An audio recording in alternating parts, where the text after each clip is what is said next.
Saya bukan pemberita. Tuan-tuan nak tanya perkembangan terbaru semua tu, tuan-tuan baca. Tuan-tuan pergi dekat Haji Zainal. Tuan Haji Zainal tiap pukul 5 petang update benda yang terbaru setiap hari. Pergi kat situ tuan-tuan. Support dia. Support dia. Pergi. Sebarkan kepada kawan-kawan kita yang lain. Duk diam dalam dia punya penyampaian. Sebab dia nak update kat kita. Kita pula duk tanya pelik-pelik kan. Orang tu penat dan sebagainya. Dia jadi macam-macam. Sebab dia dah live lama. Hak masuk pula yang baru-baru. Tuan-tuan boleh tak dekat tu tuan-tuan? Boleh. Muhammad Syah, terima kasih. Ngam, clear faham. Kalau clear faham, saya nak naik beg kuning dulu. Siapa yang belum ambil buku ni, tolong ambil buku ni malam ni. Ni last balance. Saya silap, saya bukan cetak 8,000. Saya dah habis 11,000 buku ni tuan-tuan daripada bulan 8 hari tu. Daripada perang, lepas pada perang yang lepas, saya dah habis 11,000. Dan insyaAllah Jumaat ni saya akan tambah lagi 2,000 menjadi 13,000. 13,000. Saya pun tak sangka. Dia cerita sejarah tulis buku ni tuan-tuan. Sejarah dia penuh dengan air mata. Nak siap buku ni, sejarah dia penuh dengan air mata. Saya tak tahu saya cerita ke orang ke tak. Saya tak cerita. Ini saya nak cerita kat publik kali pertama. Sebab saya nak orang faham. Tuan-tuan tengok ni. Tajuk dia apa tu, hak merah tu. Zionisme. Israel lah. Iran dan juga Arab. Membongkar akar konflik di Timur Tengah. Okey. Membongkar akar konflik di Timur Tengah. Ini yang saya nak cerita kepada tuan-tuan. Saya tuan-tuan, saya tulis ni. Saya tulis adalah ketika mana tengah perang. Ketika mana tengah perang 12 hari di antara Israel dengan Iran pada tahun lepas, bulan Jun. Perang 12 hari itu, hari pertama saya tak ulas, kedua tak ulas, ketiga tak ulas, hari keempat baru saya ulas. Perang yang baru ni pun saya tak ulas segera, hari kelima gitu kot baru saya start tulis sikit di biru. Tak banyak. Sedap cerita dalam buku ni. Ya, betul. Terima kasih Kunta. Terima kasih. Bagi tahu kat kawan-kawan siapa yang dah baca. Saya tulis tu tuan-tuan, saya tulis kali pertama paling panjang dekat ruangan biru saya, muka biru.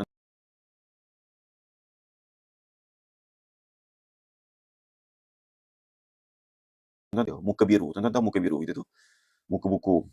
Saya panjang. Tak pernah saya tulis panjang macam tu. 86 poin. Total 86 poin. Pasal apa saya kena tulis panjang tuan-tuan? Sebab tuan-tuan, bila pergi pada tajuk Iran ni, kita akan bercakaran. Yang ada jadi sehari dua ni, ni saya jawab dalam buku ni. Yang duk kata, boleh ke kita sokong Iran? Puak tu Syiah. Boleh percaya ke puak Iran tu kok dia berlakon, dia tu pun sebenarnya duk berlakon. Tuan-tuan, berlakon dengan Israel, mati pemimpin nombor 1 tuan-tuan. Ni dah 2,000 orang mati terbunuh tuan-tuan dalam peperangan ni. Jadi bila dia datang benda-benda macam tu, maka saya tulis 86 poin. Sebab apa? Saya nak cover semua. Nak cover satu kelompok yang begitu marah kepada Iran, tak nak sokong Iran sebab dia Syiah. Nak cover kelompok yang segala-galanya adalah suci berkait dengan Iran. Kebangkitan ini adalah kerana Syiah dia. Itu kita nak cover juga bagi dia faham apa dia benda dia. Dan nak cover kelompok yang duduk di pertengahan. Dan bukan setakat tu, saya dikelilingi oleh orang bukan Islam. Saya duduk di sini dengan bukan Islam. Dengan saya ada 37 orang pelajar Malaysia. Adik-adik kami hanya 3 orang saja beragama Islam. Yang lain semua sama ada Buddha, tak ada agama, Kristian dan sebagainya. Israel pun ada. Tapi bukan Malaysia lah. Duduk floor bawah pada saya ni. Saya ada semua benda tu. Jadi kami berdialog, kami bercakap, saya mendengar pandangan-pandangan mereka. Maka daripada situlah. Cik Faizul, terima kasih. Cik Faizul dah lama tak jumpa saya. Cik Faizul ni saya sebut salah satu kawan kita daripada Oman. Mereka berada di Oman waktu ni. Duduk di kawasan yang agak kritikal ya tuan-tuan. Di pintu masuk kepada Selat Hormuz tu. Cik kawan kita tadi daripada Oman. Mereka bekerja dalam bidang oil and gas. Ada dalam 7-8 orang pekerja Malaysia yang betul-betul duduk dekat, tak jauh daripada pintu Selat Hormuz. Kawan kita tadi. Selamat datang kawan-kawan Oman. Jadi kita nak cover semua benda tu, terpaksa tulis dengan panjang. Bila saya beritahu kat kawan saya, dia kata bang, janganlah tulis panjang. Kita buat 2-3 siri. Saya pula, saya fikir, kalau buat 2-3 siri pendek, saya bimbang orang kita punya misinterpretation. Orang buat tafsiran yang salah sebab dia tak baca habis. Dia kata kalau bang tulis panjang, dia kata, satgi tak ramai orang baca. Saya kata biar tak ramai orang baca. Tu saya nak cerita. Buku ni kebetulan dia. Kebetulan je hari ni dah jadi sampai 11,000. Nak masuk 13,000 hari Jumaat ni. Tapi nak ceritanya bukan niat saya. Saya minta sungguh kat Tuhan, tak apalah. Walaupun selalu ribu-ribu baca, kali ni baca 100 orang pun tak apa. 10 orang pun tak apa. Yang penting 10 orang tu baca habis, dia faham. Alhamdulillah. Nak ceritanya, siap tulis dalam 79 poin. Tinggal lagi 7 poin nak siapkan. Saya tak tahu kenapa, terdelete. Padahal 1 hari. Tu dia. Sakit satu badan sampai orang panggil nama pun tak boleh nak jawab waktu tu. Ada satu adik-adik student kita, Cina Malaysia kat cakap, bang, panggil kita pun tak sedar dah. Last kali bila beritahu lah, saya tak tahu macam mana terdelete dan sebagainya.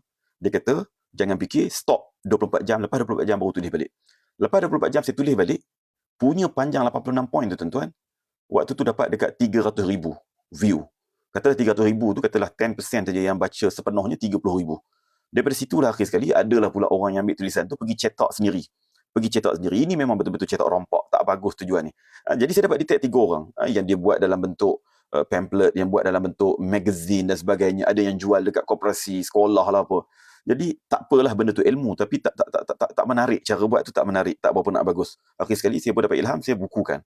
Jadi daripada hak yang saya tulis itulah, cerita pasal perang 12 hari itu, kita pergi kepada sejarah sebenarnya perlawanan antara Iran dengan Israel ini untuk dipahami secara bersama oleh orang yang pro Syiah, oleh orang yang anti Syiah, oleh orang yang tak ada anti mana-mana, oleh orang yang pro kepada barat segala-galanya, oleh orang bukan Islam yang tak tahu apa-apa cerita. Bila dia tengok perang ni Islam lawan pakai Islam, dia pun pakai sokong bukan Islam sebab dia tak tahu apa-apa. Semua kita tulis, jadi kita huraikan panjang, maka keluarlah dalam bentuk buku ni. Jadi sebab itulah buku ni, saya tak tahulah kawan-kawan yang dah baca, tapi setakat yang bagi komen dekat saya, mereka kata menarik untuk faham tentang Iran, nak faham tentang Zionis, nak faham tentang apa yang duk berlaku dekat negara-negara Arab ketika ini. Okey. Jadi tuan-tuan boleh ambil. Okay, kita nak sambung balik tadi. Kita habis dekat mana tadi? Cerita kita adalah, tajuk kita pada malam ni apa dia? Cerita kita adalah Trump. Too early, kita katakan. Terlalu awal, lost control. Dia lost control. So, war ni, perang ni, dah bukan lagi duduk dalam tangan dia nak menentukan A, B, C. Bukan lagi. Kenapa dia lost control? Kenapa dia lost control? Sebab dia bagi tahu dekat Gulf nak perang 5 hari, tiba sekarang dah jadi 11 hari dan tak nampak pun petunjuk perang ni akan tamat. Tak nampak pun. Ya? Dia dah lost control, tuan-tuan. Jadi banyak sebab yang kita boleh katakan lost control ini. Yang pertama, kita boleh lihat dari sudut tujuan perang. Itu kita dah hurai tadi. Tujuan perang dicanang satu dunia adalah 2, iaitu nak menghapuskan nuklearan. Yang keduanya untuk melakukan regime change. Itu perkara paling utama. Kalau tak berlaku regime change, dia ada umum dekat satu dunia bahawa dia dah menang perang ni. Tak ada menang apa pun, tuan-tuan. Walaupun dia bunuh pemimpin nombor 1, Said Ali Khamenei, walaupun dia telah bunuh 1,200 orang rakyat Iran, walaupun dia letupkan banyak tempat termasuklah loji-loji pusat simpanan minyak, itu bukan petunjuk kemenangan. Menang dalam perang ini balik pada tujuan. Hang perang pasal apa? Pasal hang nak tukar kerajaan negara tersebut. Tapi kerajaan tak bertukar. Yang bertukar apa? Iran dapat pemimpin yang lebih mudah. Pemikiran dia sama dengan yang lama. Ketegasan dia sama yang lama. Benci dia kepada Amerika dan Israel sama dengan yang lama. Jadi apa makna perang, tuan-tuan? Dia dah habis dah untuk tujuan yang pertama. Dia dah habis. Katalah Trump lepas pada confirm Mujtaba telah pun diangkat menjadi pemimpin yang menggantikan Said Ali Khamenei. Dia pun mengatakan tunggu masa kamu juga akan menuruti bapa kamu. Katalah sungguh dalam masa 3-4 hari ini dia berjaya membunuh Mujtaba pula. Tuan-tuan, akan berlaku regime change je? Tak. Mereka ada pengganti berikutnya. Bunuhlah beberapa orang pun ada pengganti berikutnya. Itu yang malam tadi kita menghuraikan tentang doktrin. Doktrin apa? Siapa ingat tadi? Ni kita macam kelas lah sikit, tuan-tuan. Siapa yang tuan tulis kat bawah? Siapa yang ikut malam tadi? Doktrin apa yang kita huraikan malam tadi? Yang Iran aktifkan selepas kematian pemimpin nombor 1 dia. Tulis sikit kat bawah. Tulis sikit kat komen. Mosaic. Ya. Mosaic Doctrine. Okey. Jadi mereka dah aktifkan doktrin tersebut secara geografi yang mengagihkan kuasa kepada semua distrik, semua bahagian. Yang tak perlu lagi tunggu adanya leader. Leader mati 100 orang terus pun, mana daripada top nombor 1 sampai nombor 100 pun tak ada masalah. Mereka akan terus berperang. Itu satu.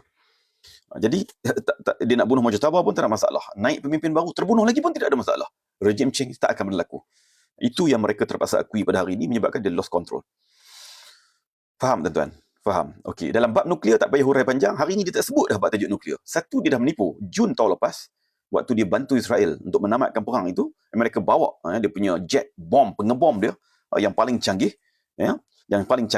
mengebom di beberapa tempat termasuk Isfahan, Natanz dan mana satu lagi. 3 tempat kalau tak silap. Kemudian balik dia kata sudah habis. Iran dah tak ada nuklear. Tiba-tiba hari ni dia nak pergi attack nuklear Iran. Apa benda yang dia attack? Itu satu bohong. Jadi kali ni dia nak sebut lagi. Dia berjaya menghapuskan. Dia pun tak sebut, tuan-tuan. Jadi sebab apa kita katakan kita tak bincang lagi tajuk nuklear ini? Sebab yang dia nak sebut sekarang dia dah menang perang ni. Yang Trump nak sebut apa dia? Dia sebut Fordo. Dia sebut 4. Fordo, Natanz dan juga Isfahan. Dia sebut 4 tempat. 4 perkara kita sebut di awal tadi. Dia berjaya menghapuskan, total destroy Iran punya Navy. Dia mengatakan salah satunya menyerang secara pondan di Lautan Hindi, bukan di kawasan.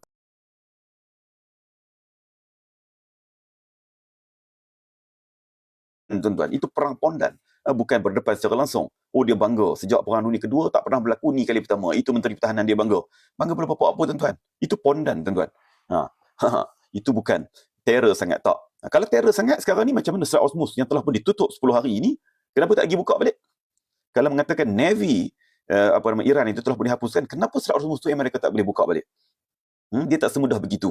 kalaupun sungguh segala pangkalan-pangkalan tentera laut Iran telah pun dibom, yang berada di Bandar Abbas dan sebagainya terutamanya, tetapi mereka punya keupayaan teknologi, keupayaan persenjataan mereka, drone dan sebagainya, masih lagi ada kekuatan menyebabkan mereka kekal mengawal Selat Hormuz itu. Itu hakikat yang kita kena tahu dan kesan dia kepada dunia pada hari ini. Tuan-tuan faham tak kata tuan-tuan? Jadi dia sebut Navy total destroyed, Air Force total destroyed, kemudian apa lagi, missile juga. Dia katakan majoritinya dia punya pelancar missile itu telah pun dihancurkan. Dia kata dihancurkan, tapi hari-hari ada je Iran punya missile, dia punya roket, dia punya drone untuk pergi hentam Israel. Ada hari-hari. Jadi apa benda yang dihancurkan? Ada, bukan tak ada, tapi itulah cerita dia. Okey. Itu satu sebab utama ya. Dari sudut tujuan, dia sudah pun lost control. Dia dah tak boleh fokus kepada tujuan dia untuk lakukan regime change dan juga untuk menghapuskan nuklear yang disebutkan tadi. Mungkin di Malaysia lah tuan-tuan, yang ada yang lain tak okey apa semua tu, sebab yang clear okey je, alhamdulillah.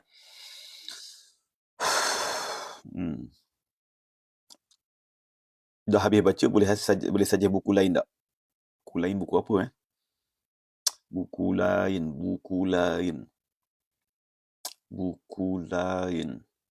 Okey.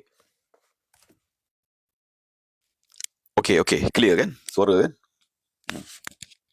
Tak tahu nak buh macam mana kita. Tuan tulis bab 2 pula.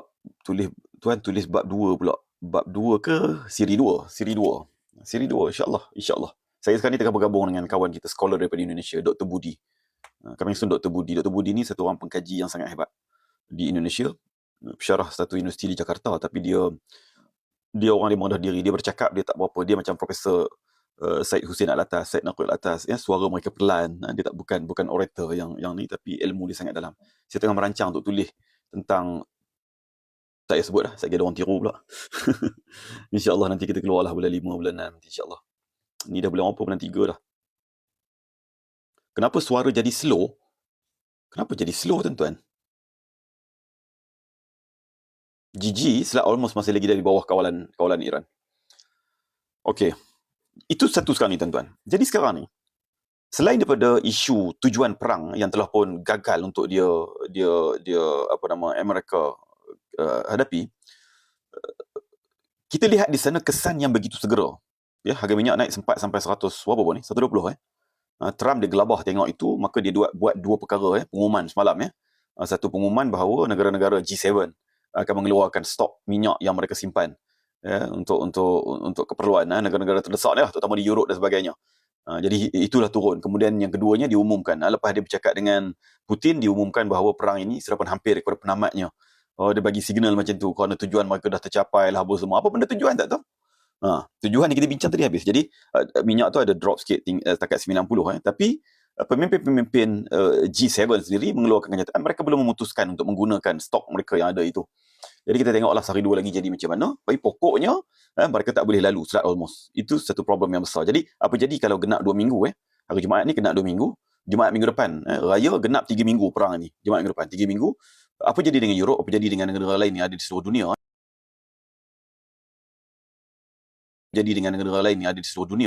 Berkait dengan simpanan minyak, gas yang berdepan dengan masalah pada ketika ini. Bila mana Selat Hormuz ditutup, mereka terpaksa rebut sumber lain, supply low, demand high. Maka apa jadi? Harga akan naik. Itu biasa tuan-tuan. Itu orang akan faham. Dan mereka yang akan tersiksa teruk.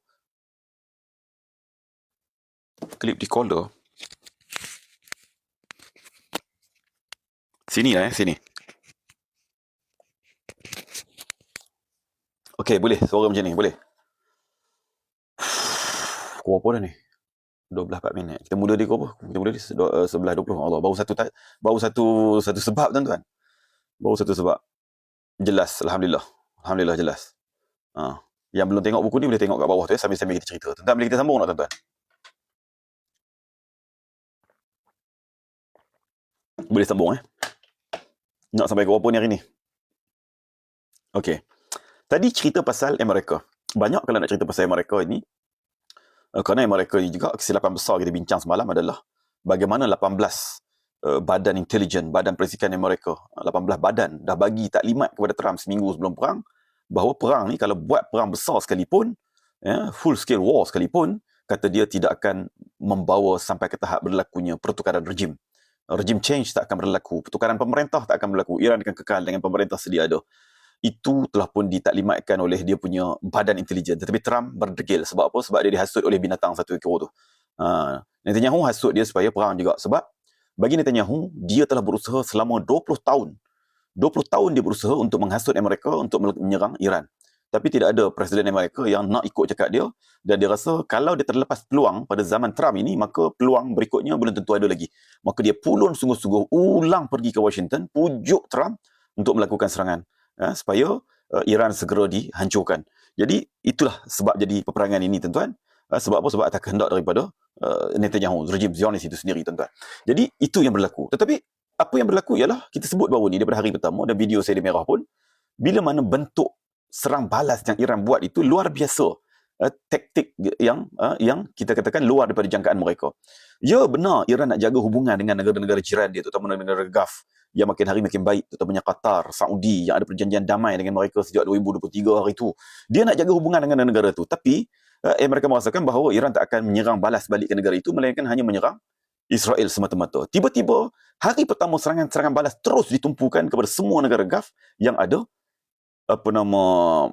military base, US military base, itu disebut tadi di Qatar, tentera udara, di Bahrain, tentera laut, armada kelima tentera laut Amerika, kemudian di UAE, UAE tak join perang, di Saudi dan sebagainya, di Jordan dan di Iraq, yang diserang bertubi-tubi, yang dunia semua saksikan berlakunya kemusnahan, sama ada total destroyed ataupun sebahagiannya, ataupun kita katakan seadanya, pokoknya semua tempat itu telah pun diserang. Kalau diserang dan kena, maknanya apa? Maknanya berlakunya kemusnahan. Bila berlaku kemusnahan, apa akan berlaku after the end of war? Apa akan berlaku pasca perang tersebut? Itu harus difikirkan balik. Itu yang mereka kena fikirkan balik. Satu, dia bangunkan semua pangkalan tentera itu yang nilainya bukan bilion, ratus bilion, trilion, dengan tempohnya lebih 30 tahun untuk bangunkan kesemua itu, dengan persenjataannya, dengan kubunya, dengan dia punya aset-aset yang dia letakkan di situ. Jadi semua itu kos satu perkara, dan bukan dalam masa seminggu, 2 minggu dia boleh bina balik kem-kem tentera dia yang telah dihancurkan oleh Iran tersebut.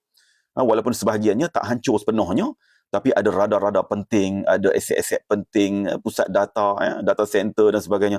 Benda itu dihancurkan. Sistem pertahanan udara di Patriot yang dikatakan 50% yang ada di Gulf itu telah pun dihancurkan, telah pun dimusnahkan dengan serangan Iran dan sebagainya. Tak kisahlah ketepatan berapa jumlah kehancuran tersebut, pokok dia ada kehancuran, ada kemusnahan. Jadi nak bangun balik sebulan, 2 bulan tak jadi benda tu, tuan-tuan. Sebab ia dibangunkan berpuluh-puluh tahun. Itu satu perkara. Yang keduanya, tuan rumah. Ni kita dah hurai dah semalam. Tuan rumah. Tuan rumah yang jadi tuan tanah. Baik UAE, Qatar, Saudi, Jordan, Iraq dan sebagainya. Mereka nak lagi membenarkan Amerika bina kembali kem-kem tentera itu di situ. Boleh jadi ya. Boleh jadi tidak. Jadi di antara dua. Kalau sebelum ini, confirm mereka benarkan. Sebab apa confirm mereka benarkan? Kerana mereka merasakan bahawa dengan adanya Amerika dalam negara mereka, pangkalan tentera Amerika, mereka akan sentiasa selamat. Ada pangkalan tentera Amerika, ada senjata Amerika paling canggih di situ, ada perisai udara, sistem pertahanan udara Patriot yang paling canggih ada kat situ, negara mereka akan jadi negara paling selamat dekat dunia ini selepas daripada negara Amerika sendiri. Tetapi bila mana berlaku perang sebelah hari ini, terbukti mereka tak selamat. Iran yang dikatakan tak canggih sangat tu pun pada perkiraan mereka, yang dikenakan sekatan ekonomi berpuluh-puluh tahun lamanya, miskin, tak ada duit tu, tuan-tuan, boleh ada senjata-senjata dan ada keupayaan secara taktikalnya untuk melakukan serangan, mendebusi segala perisai-perisai udara yang Amerika ada di negara-negara Gulf, negara-negara teluk. Jadi bagi negara-negara teluk, apa maknanya mereka meletakkan Amerika di negara mereka dalam keadaan mereka tidak lagi selamat? Lebih baik mereka kekal berbaik dengan Iran dan sebagainya supaya ancaman itu tidak lagi pergi ke negara mereka, ataupun mereka juga turut sama jadi macam negara-negara lain, iaitu mula independen dari sudut penghasilan senjata dan sebagainya, tidak lagi berbelanja puluh-puluh bilion, ratus-ratus bilion setahun duk beli senjata daripada Amerika. Ini satu perkara yang kita katakan satu dilema kepada Amerika pada hari ini, yang kita boleh sebutkan part of lost control yang sedang dihadapi oleh Donald Trump pada ketika ini. Janji dia kepada pemimpin Gulf nak perang 5 hari, dah jadi 11 hari. Itu pun satu perkara juga yang kita ulang-ulang sebut.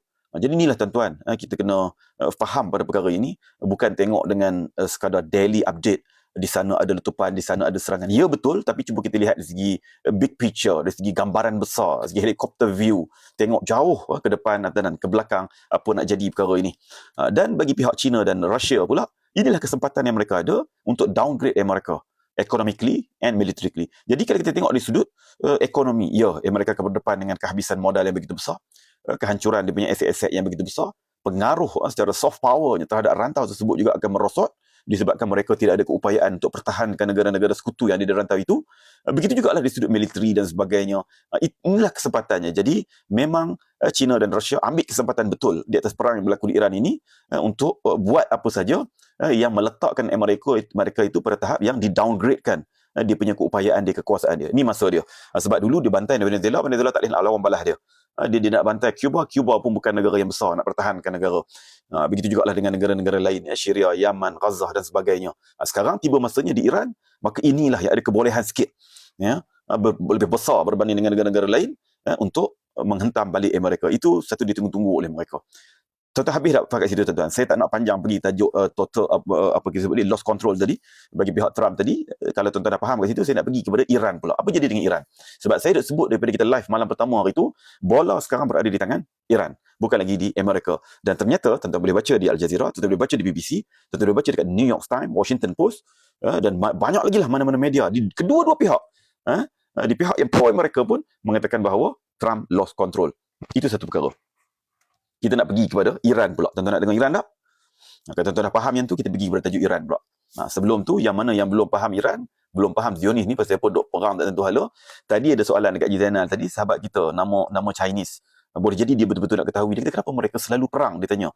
Jadi Haji Zainal jawab dengan gambaran besar. Dia kata, dulu juga orang tanya, kenapa banyak perang dekat Vietnam? Kenapa banyak perang dekat Eropah, antara Amerika sesama mereka, antara Eropah sesama Eropah, juga perang berlaku di China dan sebagainya. Bagi saya soalan itu soalan yang bagus, dan Haji pun jawab dengan bagus. Tapi dalam konteks di Timur Tengah, kenapa perang berlaku di Palestin? Kenapa perang berlaku di Iran? Kenapa perang berlaku di Iraq satu ketika dahulu? Kemudian di Libya dan sebagainya? Jawapan dia ada dalam buku ni. Bukan kerana saya nak promote suruh tuan-tuan beli buku ni yang belum beli. Tuan-tuan tanya yang dah baca. Kita komprehensif. Ya, kita padatkan dalam buku ni untuk tengok gambaran besar pasal apa perang nak berlaku di Middle East. Ya, sekadar saya nak ambil contoh dengan kewujudan negara haram ni saja. Kerana dia seko ni pergi tubuh negara atas tanah curi, maka itulah berlakunya peperangan. Bukan perang tu kerana orang menentang dia saja, dia mencipta perang tu. Sebab apa? Sebab dia nak pastikan rantau yang ada keliling dia itu sentiasa berada dalam kelemahan. Supaya dia terus boleh grow, membangun, develop dan makin hari jadi makin kuat. Dan jawapan yang paling pantas dalam konteks Iran pada hari ini, Iran satu-satunya negara yang terang-terang memang lawan dia, tentang dia, tak iktiraf dia. Walaupun hak lain pun banyak yang tak iktiraf. Tapi yang secara kerasnya, yang boleh hantar senjata dan sebagainya, yang boleh mencabar dia, maka Iran perlu segera dihapuskan. Tanpa Iran, maka dia boleh cepat untuk bina hegemoni, menjadi penguasa Timur Tengah. Walaupun dia negara kecil satu-satunya, dia boleh tundukkan semua negara-negara lain. Itu sangkaan puak-puak Zionis ni, tuan-tuan. Ini kesimpulan yang kita buat dalam buku ni. Bukan simpul daripada kepala kita saja, tak. Tapi ada fakta-faktanya, ada cerita-ceritanya. Ini politik, tuan-tuan, bukan agama. Walaupun disebut dia tu memperjuangkan Yahudi, ikut kitab dia dan sebagainya, bohong. Sebab tuan-tuan baca dalam bab 4 buku ni, bagaimana saya dedahkan, orang Yahudi sendiri mereka bunuh. Orang Yahudi sendiri mereka siksa yang tak nak ikut Zionis. Terutamanya Yahudi di Iraq. Bersama dengan orang Islam, tak ada masalah apa. Tetapi mereka dipaksa, diletupkan mereka punya Sinigon ke apa nama, dia punya rumah ibadat mereka, rumah anutan mereka. Jadi diletupkan kedai-kedai mereka supaya mereka takut, akhir sekali mereka terpaksa pindah pergi duduk di Israel untuk meramaikan rakyat di negara yang mereka nak tubuhkan. Itu cerita dia, tuan-tuan. Politik kuasa, betul. Sinagog, betul tak sebutan saya sinagog? Betul itu dia. Jadi sambil-sambil itu tuan-tuan boleh ambil. Kejap lagi cerita Iran pula. Kita nak sambung fasa 2. Baru habis fasa 1. Jam berapa? 12 suku dah pun. Dekat sejam dah. Dia bila laju kan. Idea tu. Sihat sikit. Syok. Malam ni di sini malam 22 Ramadan. Di Malaysia malam 21. Tak kisahlah mana malam. 10 malam terakhir. Kita bersungguh-sungguh buat ibadat insyaAllah. Sungguh-sungguh kita buat ibadat insyaAllah. Kita ada ramai malam ni. 2,200 orang. Tuan-tuan cakap ni penat tu. Malam tadi lagi teruk, kering suara, kering tekak, kering mulut, minum banyak kali pun dia kering juga. Malam ni insya-Allah okey sikit. Okey. Saya slow-slow tuan-tuan, kita akan sambung bab Iran pula. Alhamdulillah Allah munculkan bangsa yang bahagilah insya-Allah. Turun di China, bukan turun di China, saya memang menetap di Beijing. Saya menetap di Beijing. Saya study kat sini tuan-tuan. Saya study di sini. Kenapa suara slow tuan-tuan? Suara jadi slow. Okey, siapa suara makin slow? Awak suara makin slow? Apa hal lah? Line okey.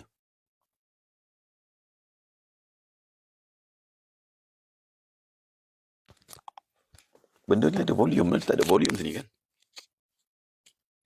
Hello. Okey. Sampai kata tak boleh, sekejap lagi saya pegang ni tuan-tuan. Kata sampai tak dengar.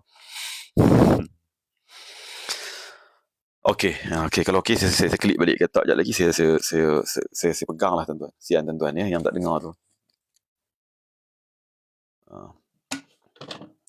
Malam ni saya sedia air tak banyak, 600 ml, tapi tak apa, air saya banyak, saya boleh tuang lagi. Kita tunggu sekejap lagi saya tambah air. Air ni maksudnya soal osmos tak ada minyak kan, kita pakai air mana ni. Okey tuan-tuan. 2,200 jadi 2,100. Jemputlah ya kawan-kawan kita. Siapa yang masuk bab 2 ni pun dia dapat benda baru juga. Oh, jangan kata made in China dan sebagainya. Sekarang ni China pengeluar EV terbesar di dunia. Di Jerman pun jualan EV daripada China. Kenderaan elektrik itu besar jumlah dia. Itu negara yang berteknologi tinggi pun tuan-tuan beli EV daripada dia. Oh, tuan-tuan jangan fikir made in China macam dulu-dulu. Bukan saya nak kata negara ni bagus ke tak bagus. Dia dah pergi level lain. Speed train paling panjang di dunia sekarang ni duduk kat dia. 40,000 km total ya, campur kiri kanan. Semua tu 40,000 km. US, Britain sendiri pun ketinggalan lagi di segi bab speed train ni. Mereka dah jauh tuan-tuan. Bukan cerita duk buat barang mudah reput, mudah pecah dulu. Bukan cerita tu dah tuan-tuan. Jauh dah. Okey. Sekarang ni kita masuk kepada bab apa tadi? Bab Iran pula. Okey, faktor yang kita katakan perang hari ni jadi begini, situasinya masuk ayat ke-11 dah, tapi tak nampak apa-apa yang signifikan menunjukkan akan berhentinya perang. Faktor pertama, Trump lost control, kita dah hurai panjang tadi. Faktor kedua ialah bola ketika ini berada di kaki Iran. Maksud bola di kaki, tuan-tuan faham tak bola di kaki Iran? Maknanya dia yang jadi player, dia yang jadi operator, dia yang jadi penentu, dia yang kontrol situasi. Sebab apa begitu? Ada orang kata takkan kot dia mana hebat nak banding Amerika Israel. Amerika Israel ada fighter jet yang begitu banyak. Ni baru satu hak marah panggil fighter jet. Memang nama menatang tu fighter jet. Terjemah kat Melayu, fighter tu pejuang. Bukan nak kata Israel tu pejuang, tak. Memang jet pejuang lah terjemahan dia. Kat tangan Iran. Yes. Sebab apa dia jadi gitu tuan-tuan? Dia banyak perkara. Dia bukan kerana kita katakan Iran lebih canggih, tak. Tapi taktikal dia memang, taktikal dan strategi dia memang cukup hebat kali ni. Strategi dia pun cukup hebat. Dia menghantar serangan yang begitu banyak pada hari pertama, kedua, ketiga, keempat dan kelima. Menghabiskan begitu banyak Iron Dome, David Sling, Patriot dan sebagainya. Sampai sekarang ni ruang udara Israel sendiri terutamanya dah mula kita katakan bolos, mula bolos. Jadi sekarang dia tak perlu hantar lagi peluru yang begitu banyak. Saya pegang lah tuan-tuan. Tak perlu lagi hantar peluru yang begitu banyak. Dia hantar sikit-sikit pun kena tepat. Kena tepat di banyak tempat. Tapi dalam Israel sendiri tak terdedah benda-benda itu kecuali orang-orang Amerika, orang-orang Europe yang duduk dalam sana yang berani mendedahkan. Jadi rakyat dia sendiri tak berani nak dedahkan macam perang 12 hari dahulu sebab mereka buat akta yang menyebab apa? Buat akta yang melarang rakyat mereka menyebarkan kesan-kesan serangan. Kalau tak kena penjara berapa tahun, ada kata 5 tahun kalau tak silap. Jadi orang takut nak sebarkan. Tapi pokoknya mereka berdepan dengan kesukaran tersebut. Sampailah keluar cerita macam-macam. InsyaAllah kita doa ujung nanti. Keluar cerita macam-macam. Ada mengatakan Netanyahu terbunuh, Ben Gvir pun cedera dan sebagainya. Wallahu'alam. Petunjuk-petunjuk tu wujud tetapi pengakuan rasmi belum wujud. $500. Ya. Okey. Jadi kenapa kita katakan bola berada di kaki Iran? Kerana kalau kita tengok kemusnahan yang berlaku di Iran, kemusnahan yang besar. Kematian mereka besar. Dah lebih 1,000 orang kematian. Kanak-kanak sekolah confirm terkena roket daripada Amerika sendiri. Itu BBC sendiri yang siarkan, bukan sekadar media-media seperti Al Jazeera. Jadi itu yang berlaku ketika ini. Jadi tuan-tuan, boleh tahu tajuk dalam buku ni? Okey, okey, kejap saya akan sambung Iran tu. Ada yang tanya tajuk dalam buku ni.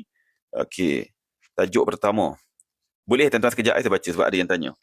Okey, bab pertama kita ceritakan tentang perang 12 hari di antara Iran dengan Israel. Adakah penghabisan ataupun permulaan?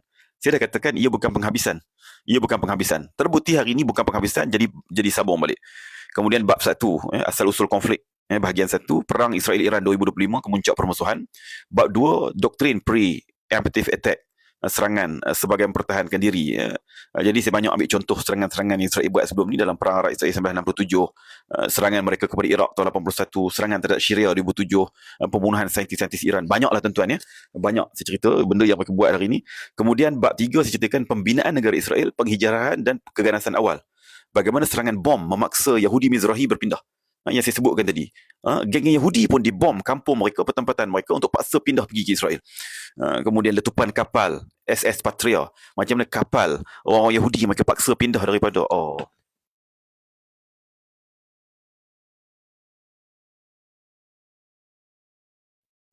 dah kena violation dah tuan-tuan. Kena violation pula dah. Okey, tak apalah, kita cerita kita tadi lah tuan-tuan. Tuan-tuan, kalau tuan-tuan pergi dekat beg kuning tu, ada. Tuan-tuan pergi dekat beg kuning, tengok dekat gambar dia tu, ada isi kandungan dalam tu, ada kat situ. Kalau saya cerita pasal buku ni, nanti tuan-tuan akan terlepas benda yang saya nak cerita paling penting. Ya? Tuan-tuan, saya dah kena violation ni tuan-tuan, bila saya baca, jadi minta maaf. Jadi tuan-tuan boleh tengok sendiri, di tu ada gambar dia, tuan-tuan baca. Okey. Nanti lain masa kita cerita balik. Okey, balik kepada Iran tadi. Kenapa kita kata bola berada di kaki Iran? Kenapa bola berada di kaki mereka? Ketika ini, walaupun kemusnahan berlaku di tempat mereka itu begitu teruk ya. Ini berkait dengan buku ni. TikTok mungkin dia tak tahu. Kita cerita ni pasal buku ni juga sebenarnya. Bukan kita cerita tajuk lain. Bila kita cerita pasal pasal Iran ni tuan-tuan, dia memang kematian dia ramai, kemusnahan bangunan dia hancurkan, pelajar sekolah dan sebagainya besar tuan-tuan. Tetapi adakah benda-benda itu menjadi petunjuk kepada mereka untuk mereka menghentikan perang? Tidak tuan-tuan. Pertama, yang paling jelas, mereka masih lagi diserang. Israel dengan mereka masih lagi menyerang mereka. Itu perkara yang tak pelik lah. Tapi kalau Amerika nak hentikan perang sekalipun, ajak ceasefire, ajak buat perjanjian damai, bukan mudah untuk Iran menghentikan perang ini. Sebab apa tuan-tuan? Sebab selagi mana Iran sendiri, dia bukan kata Amerika. Tadi kita cerita Amerika punya tujuan. Amerika punya tujuan tak tercapai. Jadi sama ada dia kena teruskan ataupun dia kena hentikan. Tapi bagi pihak Iran pula, mereka juga ada tujuan. Bila mereka diserang, mereka kena buat serangan balas. Mereka, kepik di buku, bagus juga. Bagus, siapa cerdik tu? Ada hak cerdik seorang kat sini. Semua cerdik lah. Jadi mereka terpaksa serang balas. Dia serang balas ni pula, apa dia punya matlamat dia pula? Adakah matlamat sekadar bila orang serang kita, dia nak serang balas saja? Tak. Tuan-tuan kena faham bahawa serangan balas ini lebih daripada apa yang kita istilahkan sebagai serangan balas itu sendiri. Apa dia maknanya tu? Ulang ayat yang sama. Sebab apa? Sebab mereka ambil pengajaran yang lepas. Bila mana mereka berunding, mereka dikhianati. Bila mana mereka ceasefire, mereka setuju untuk ceasefire mereka dikhianati. Yang bulan Jun tahun lepas, bila mana Amerika pujuk mereka untuk ceasefire, buat gencatan senjata, buat gencatan senjata, maka mereka setuju. Tapi lepas gencatan senjata, bukan gencatan senjata itu menyebabkan Amerika tak akan serang mereka lagi. Lepas 7 bulan, 8 bulan, mereka regroup, beri masa kepada mereka untuk regroup, untuk bina kekuatan balik Israel, kemudian mereka mulakan peperangan baru. Jadi kalaulah dengan situasi hari ini, tiba-tiba mereka terima mudah-mudah ceasefire, kemudian nanti Amerika, Israel bina kekuatan dia dan sebagainya, lepas 6 bulan nanti serang dia balik. Jadi tak ada makna dia untuk ceasefire. Tuan-tuan faham tak dekat tu tuan-tuan? Faham tak? Itu perkara dia. Begitu juga dalam konteks lain. Jadi sekarang ni, Iran kena memastikan bahawa bukan sekadar mereka balas balik serangan, sebagaimana mereka diserang, tetapi mereka kena memastikan bahawa lawan mereka itu juga di-downgradekan ataupun dijatuhkan dalam konteks rantau tersebut. Apa maknanya? Macam-macam lah. Boleh jadi mereka kena memastikan bahawa kesemua kem-kem tentera Amerika yang berada di rantau tersebut perlu dimusnahkan. Sebab ada musnah sepenuhnya, musnah 70% ataupun 50% mesti dimusnahkan. Sebab itulah serangan mereka ada dikatakan sudah masuk ke kawasan Turki. Di Turki pun ada kem tentera mereka. Itu Turki duk marah ni. Jadi itu yang berlaku tuan-tuan. Jadi mereka perlu untuk downgrade itu dulu. Begitu juga dengan Israel. Apa target mereka kepada Israel? Yang hari ini Hizbullah pun sudah masuk balik kepada peperangan. Itu satu yang kita bincang semalam. Mereka underestimate Hizbullah.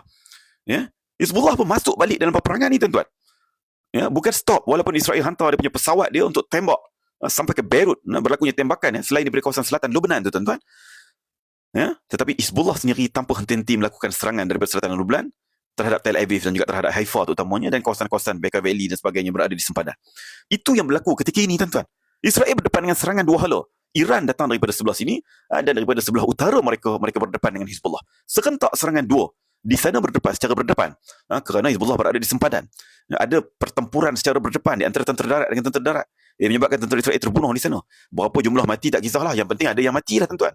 Ada yang mampus kat sana, ada yang cedera, bukan sikit, banyak. Dan rakyat yang terpaksa meninggalkan kediaman mereka di sempadan Lebanon itu pun ramai. Itu dia yang berlaku ketika ini. Yang mereka dok rasa selama ini Hizbullah telah pun musnah, hilang upaya, tak boleh bangkit dah. Rupanya ada lagi dan mampu untuk bangkit balik. Ini yang berlaku ketika ini. Jadi apa yang Iran kena kira ketika ini, sejauh mana serangan-serangan yang mereka rancang ketika ini atas dua perkara boleh downgradekan, boleh melemahkan Amerika di rantau tersebut, dan boleh melemahkan Israel. Kalau boleh menamatkan Israel, insya-Allah, amin tuan-tuan, pada malam ini. Moga mereka hancur tuan-tuan. Jadi itu yang mereka kena tentukan sebelum mereka bersetuju untuk menghentikan perang. Kalau tidak, maknanya mereka bagi masa kepada lawan mereka, musuh mereka, untuk regroup, untuk bina kekuatan balik sebelum menyerang mereka balik. Berapa bulan? Mungkin 3 bulan lagi, 6 bulan lagi, setahun lagi, 2 tahun lagi. Itu satu kerugian bagi mereka. Jadi ini kesempatan yang mereka ada. Sebab apa? Dari segi law, dari segi international law, mereka ada hak untuk menyerang balas. Orang kata mereka melanggar undang-undang antarabangsa, serang AUAE, serang apa semua. Orang tak kira negara mereka diserang, mereka ada hak untuk melakukan serangan balas. Itu dijamin dalam undang-undang antarabangsa. Dijamin dalam undang-undang antarabangsa.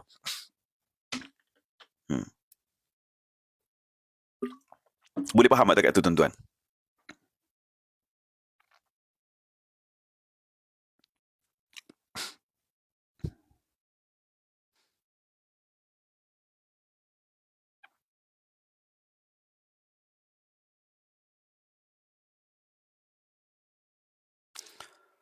Boleh faham tak tuan-tuan? Alhamdulillah faham.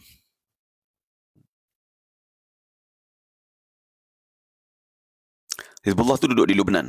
Lebanon tu duduk di utara Israel, sepadan Israel. Iran pula tak duduk kat sepadan. Dia selang dengan Iraq, selang dengan Syria. 2 negara selang sebelum dia sampai ke Israel. Awal panggil prof, belum prof lah tuan-tuan. Alhamdulillah. Hasbunallahu wa ni'mal wakil. Oh, tuan-tuan jelas saya syok lah bila tuan-tuan faham. Dah genap sejam.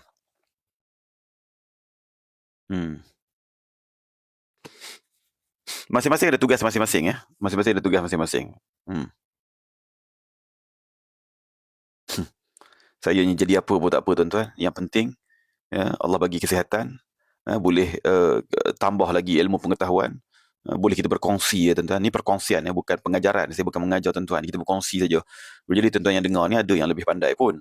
Dia lebih tahu pun. Cuma dia pembaca, dia penulis tapi dia tak bukan orator yang boleh bercakap. Kita pula kebetulan Tuhan bagi ada kelebihan boleh bercakap. Jadi kita sampaikanlah, bukan makna kita paling reti pun. Kat tu pun tak apa dah tuan-tuan. Sebab saya ada maksud. Saya bukan sekadar nak jadi content creator, tak. Bukan nak jadi apa dia, budak-budak sebut influencer. Bukan nak jadi influencer ke apa benda gedak tuan-tuan, tak. Sebab tu ada hari saya buat live, ada hari saya tak buat. Ada hari ikut masa. Sebab apa? Sebab kalau hari-hari tumpu kepada buat konten pun tuan-tuan, macam mana kita nak membaca, macam mana kita nak belajar kan. Siapa yang buat tu baguslah, mereka ada masa, mereka tumpu sungguh-sungguh kat situ, tuan-tuan pun dapat ilmu.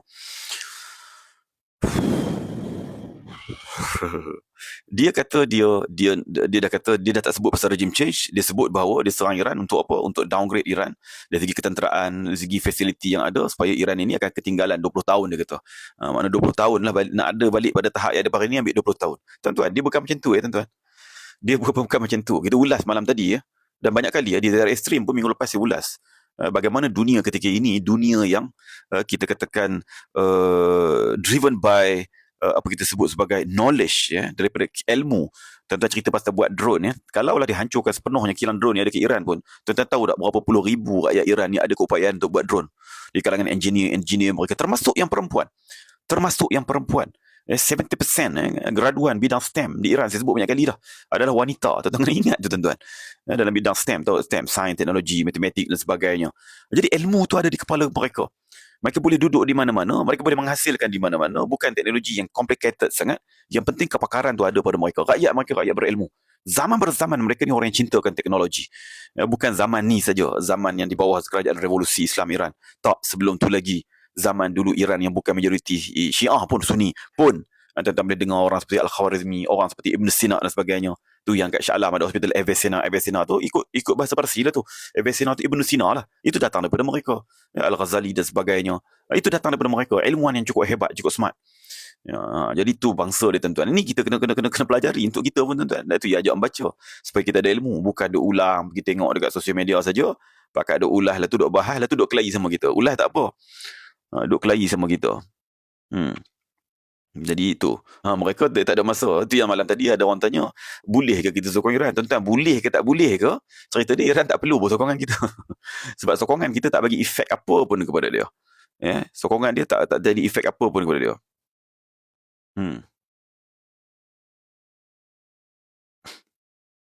Ya, bangunan roboh boleh bina balik, tapi ilmu tak. Pasal tu mereka, selain daripada mereka bunuh pemimpin politik, pemimpin tentera, yang mereka bunuh juga adalah saintis-saintis yang banyak mereka bunuh, tapi tak akan menghabiskan, kerana ilmu itu telah pun disampaikan ke bawah, dan ilmu itu boleh dapat kepada sesiapa saja seluruh dunia. Jadi itu di kekuatan tuan-tuan. Jadi macam mana dia nak downgrade Iran 20 tahun? Jadi dia tu sebenarnya yang dah 200 tahun lebih memegang status sebagai kuasa besar. Baik kuasa besar serantau satu ketika dahulu, kemudian hari ini kuasa besar dunia. Dia sekarang ni yang satu dunia menyaksikan berada dalam fasa decline.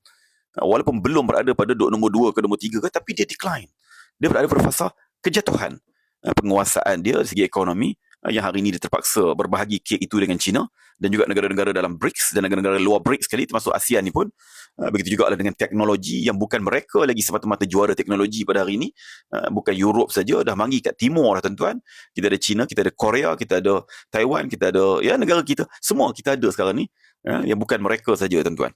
Jadi sekarang ni bukan mereka yang segala-galanya dah decline. Dah berlaku dah kemerosotan itu. Jadi dia nak cerita, dia nak bagi negara orang lain merosot, mereka yang sedang merosot. Kalau perang ni lagi lama, tuan-tuan bayangkanlah tuan-tuan. Tuan-tuan bayangkan apa yang nak berlaku.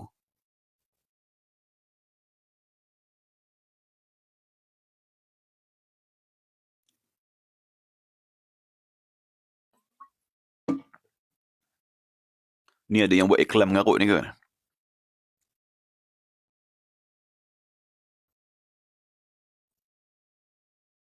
Nak buat kapal terbang sendiri.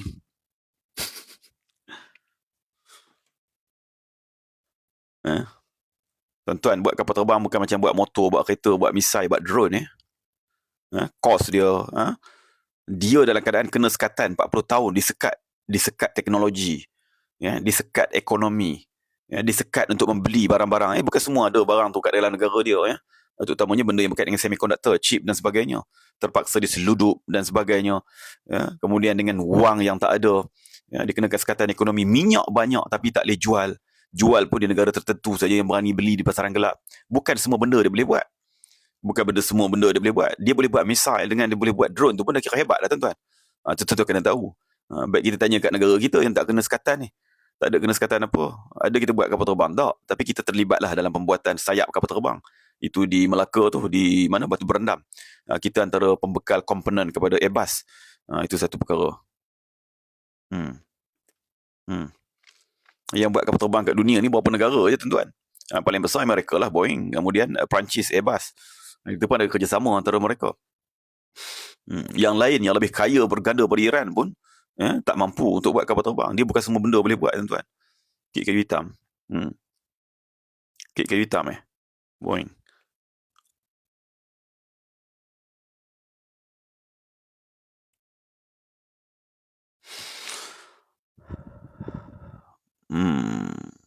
Okey, apa lagi tuan-tuan? Okey. Dia bila saya melayan tuan-tuan baca komen, dia jadi macam ni lah. Okey.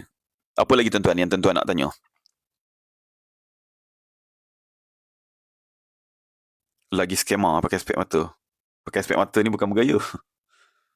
Sebab dah makin kelabu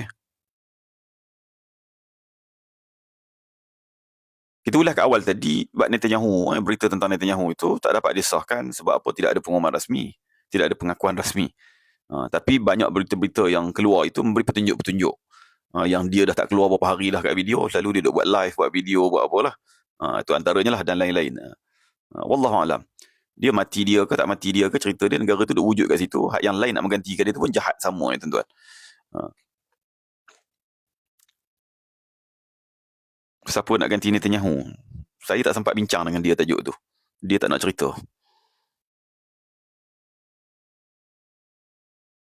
Dia bila pergi kepada perang gerila ni tuan-tuan, kita sebut doktrin Mosaic kita sebut tadi.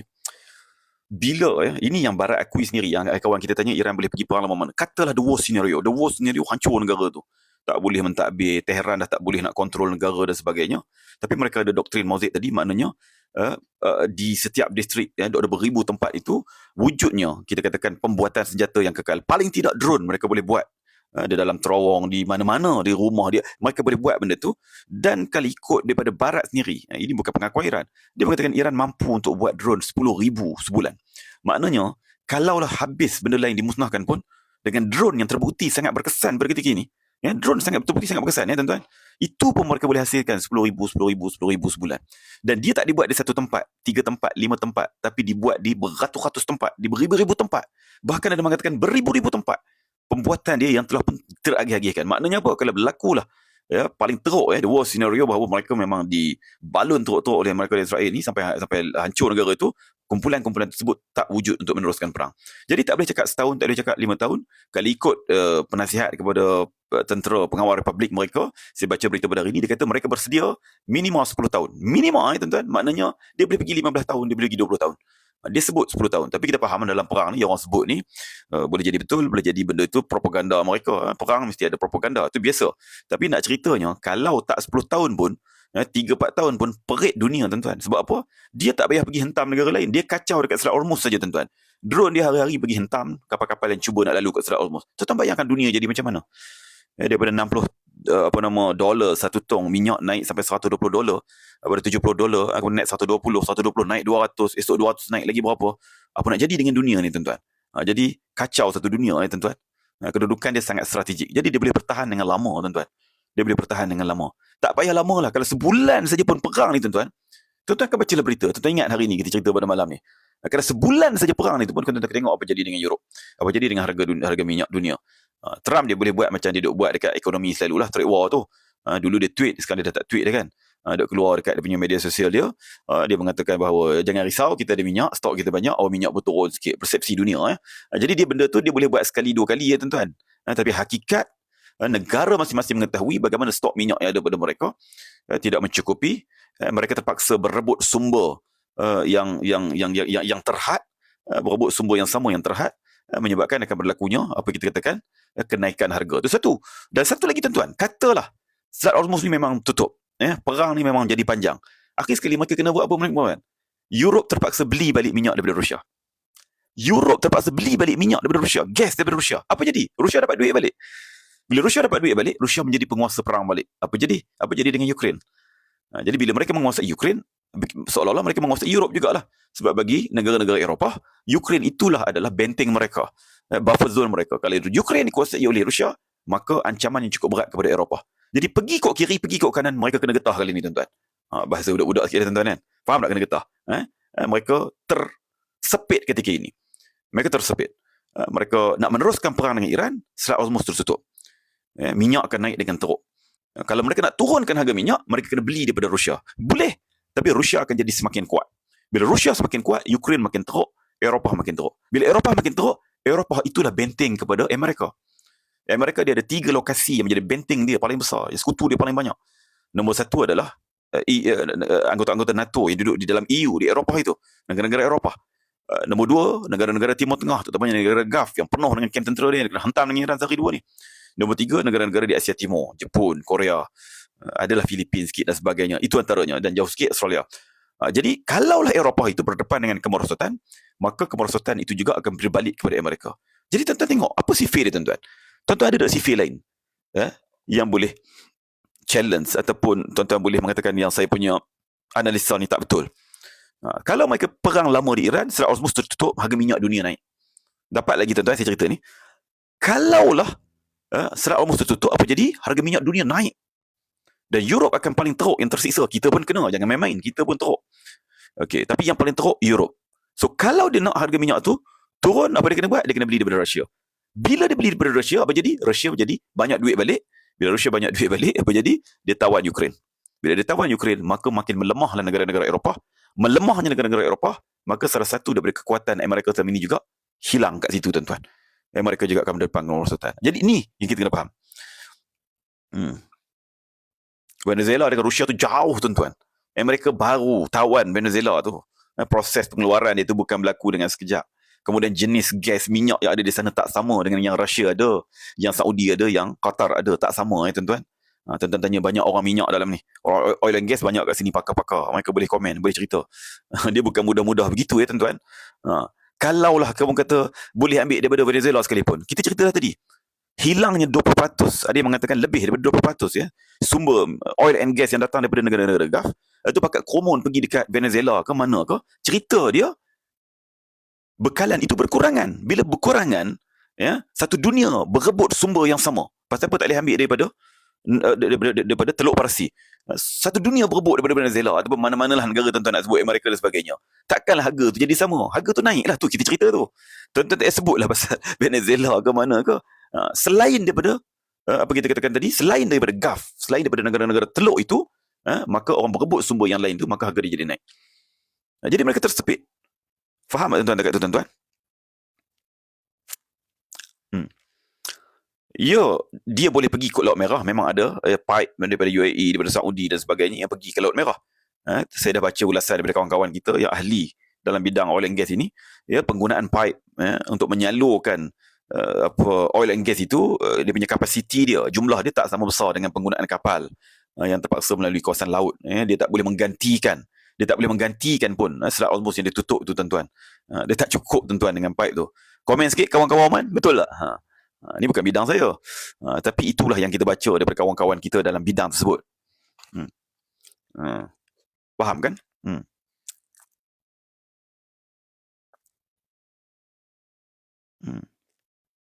Betul, domino effect. Betul. Nampak tu orang SJ orang minyak kan. Ada berita embassy North Korea kena bom tembak. Saya pun baca juga berita tu, tapi saya tak tahulah betul tak betul.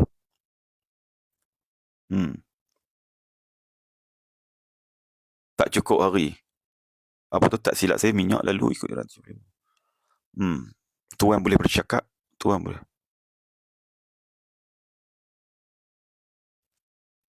Dah cerita kat awal tadi, Kurdish tak bantu. Sebab Kurdish telah pun dikhianati oleh US di Syria. Mereka dah keluar kenyataan. Di Syria mereka telah pun dikhianati. Dulu US guna mereka untuk lawan ISIS, tapi bila tentera Syria sekarang ni nak tawan tempat mereka, nak kuasai tempat mereka, mereka lari tinggalkan mereka, lawan sendiri sampai last kali mereka tewas. Jadi mereka tak percaya.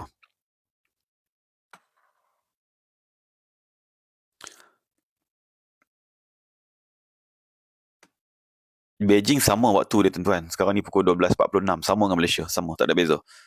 Cuma sahur awal pukul 5 suku dah habis waktu sahur, 5 minit dah habis waktu sahur lebih kurang.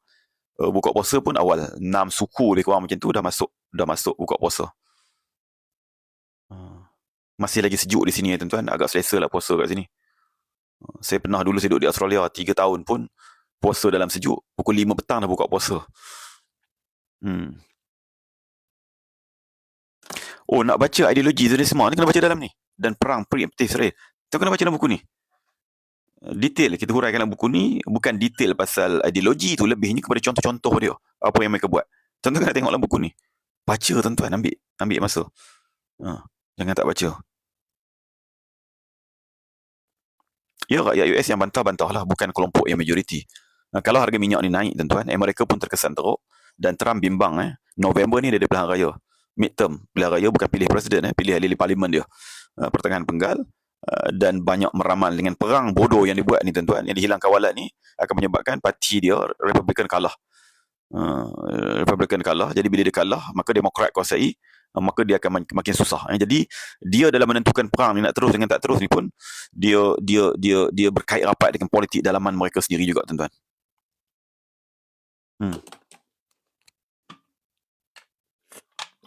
Boleh tuan-tuan dekat tuan-tuan? Malam ni malam 21 tuan-tuan. Jangan duk dengar ni saja. Pakat-pakat berdoa, pakat-pakat baca Quran, pakat-pakat semayang malam Lailatul Qadar. Kita tak tahu bila. Kalau kami kat sini malam 22 dah, sebab dia orang puasa awal sehari. Jadi tak kisahlah, yang penting 10 hari lah tu buatlah, mana nak kena hak ganjil, mana nak kena betul-betul Lailatul Qadar. Kenalah, buatlah, pakat buat. Pakat-pakat doa tuan-tuan, supaya penindas orang yang zalim, orang yang melakukan penjajahan, orang yang membunuh kanak-kanak di Gaza itu tuan-tuan, Allah Ta'ala akan hancurkan mereka. Allah Ta'ala akan hukum mereka tuan-tuan. Akan hukum mereka dengan hukuman yang paling berat tuan-tuan. Itu doa kita tuan-tuan. Dia bukan seronok. Jangan duk balah lah tuan-tuan. Nak sokong tak sokong. Tuan-tuan sokong pun Iran tak jadi apa-apa. Tuan-tuan tak sokong pun dia tak jadi apa-apa. Tapi kalau tuan-tuan angkat tangan, tadah tangan doa, maka dia akan jadi apa-apa. Kenapa? Ini malam-malam yang Allah Ta'ala makbulkan doa. Malam-malam yang Allah Ta'ala makbulkan doa. Doa tuan-tuan. Malam-malam akhir. Jangan duk tunggu carilah, tengok dulu langit lagu mana cerah tak cerah. Nak cari Lailatul Qadar. 10 malam akhir buat, jumpalah tuan-tuan. Jangan duk tunggu pokok sujud ke apa. Jangan tuan-tuan. Buat 10 hari terakhir, insya-Allah jumpalah kita. Tak jumpa ke apa benda ke, malam bila ke, malam-malam Ramadan ni, malam-malam hujung ni, memang Tuhan makbulkan doa. Doa tuan-tuan, itu satu peringatan untuk kita. Tuan-tuan duk balas bahas, duk tuduh orang tu, mazhab tu, orang tu sesat, orang ni, hak tu tambah dosa. Mereka sana tak jadi apa pun. Mereka duduk di sana tak jadi apa pun. Tapi kalau kita berdoa, doa untuk Palestin, doa semua yang ditindas, kita doa untuk yang tertindas, kita doa untuk yang menindas itu, moga dihancurkan mereka, sehancur-hancurnya lebur mereka tuan-tuan. Itu yang kita kena minta. Kita kena minta kepada Allah Ta'ala tuan-tuan malam-malam gini. Jangan duk seronok saja tuan-tuan. Jadi itulah tuan-tuan, sedikit sebanyak malam ni saya rasa, walaupun tak sampai 2 jam sejam lebih, tapi saya rasa banyak kita berkongsi pada malam ni tuan-tuan. Saya harap sangat ada manfaat untuk tuan-tuan bersama. Siapa yang nak panjang lagi, ambil dalam buku ni, insya-Allah tuan-tuan akan baca sendiri. Tuan-tuan boleh ambil kat buku ni. Saya tak nak hurai panjang lagi bab buku ni. Ramai kawan-kawan kita yang dah baca. Kita dah jual 11,000 buku ni. Jumaat ni sampai lagi 2,000 untuk sampai jumlah 13,000. Saya pun tak sangka, sebab niat saya bila kawan minta tulis pendek, saya kata saya tak nak tulis pendek. Saya tak peduli saya tulis panjang pun, yang penting orang baca. Sikit pun tak apa. Rupanya Allah Ta'ala bagi ramai yang membaca. Moga-moga daripada pembacaan itu akan terhasil lah orang yang faham, dan dia akan bertindak tuan-tuan. Tak ada cara lain nak kuatkan negara, nak kuatkan agama, nak kuatkan ummah, dengan cara balik kepada ilmu. Bila kita kuasai ilmu, maka kita boleh pertahankan negara kita, boleh pertahankan agama kita, kita boleh menamatkan penjajahan, kezaliman yang dibuat oleh rejim-rejim zalim, baik Amerika, baik Israel ada pada hari ini. Salah cara yang paling ampuh adalah dengan ilmu. Itu yang kita hajatkan daripada setiap penulisan dan sebagainya. Jadi itulah tuan-tuan, sedikit sebanyak pada malam ni. Macam biasalah tuan-tuan, sebelum kita tamat, kita sama-sama berdoa sama-sama. Siapa yang belum ambil buku ni sebelum tamat, boleh ambil kat situ. Dah tamat pun boleh ambil, ada di beg kuning kita. Kita tadah tangan pada malam-malam ganjil ini, pada malam-malam hujung Ramadan ini tuan-tuan. Yang tak tahu lagi adakah kita ada kesempatan untuk bertemu dengan Ramadan lagi pada hari-hari yang lain, pada tahun-tahun yang lain. Kita berdoa banyak-banyak pada Allah Subhanahu Wa Taala, moga dimakbulkan permintaan kita.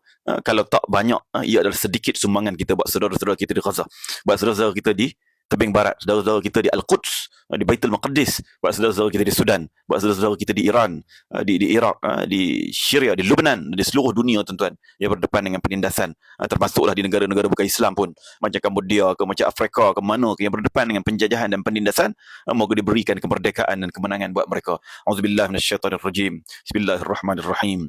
Alhamdulillahirabbil alamin, wassalatu wassalamu ala Rasulillah wa ala alihi wa sahbihi ajma'in. Allahumma innaka 'afuwwul karim tuhibbul 'afwa fa'fu 'anna. Allahumma innaka 'afuwwul karim tuhibbul 'afwa fa'fu 'anna.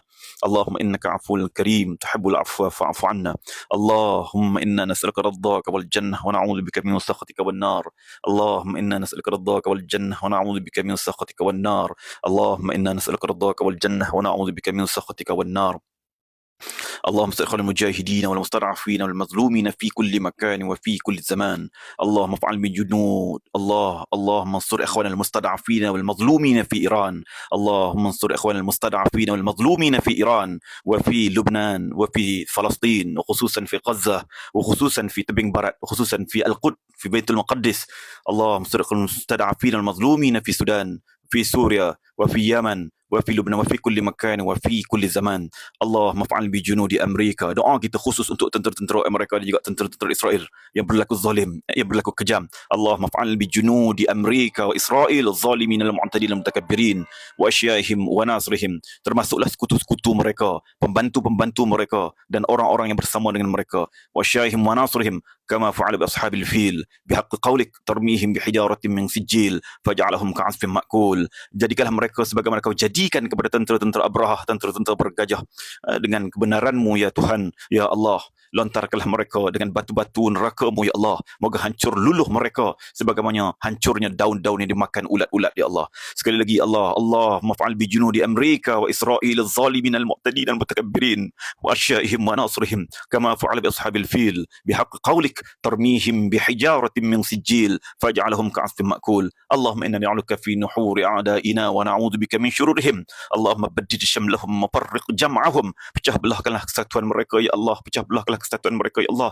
Farriq jam'ahum wa shattit kalimatahum wa zalzil aqdamahum wa sallit alaihim kalban min kilabik ya qahhar ya jabbar ya muntaqim ya Allah ya Allah ya Allah. Allahumma ya munzil al-kitab wa mujri as-sahab ya hadim al-ahzab ihzimhum wansurna alaihim, ihzimhum wansurna alaihim ya rabbal alamin. Allahumma rabbana la tuzigh qulubana ba'da idh hadaytana wa hab lana min ladunka rahmah innaka antal wahhab.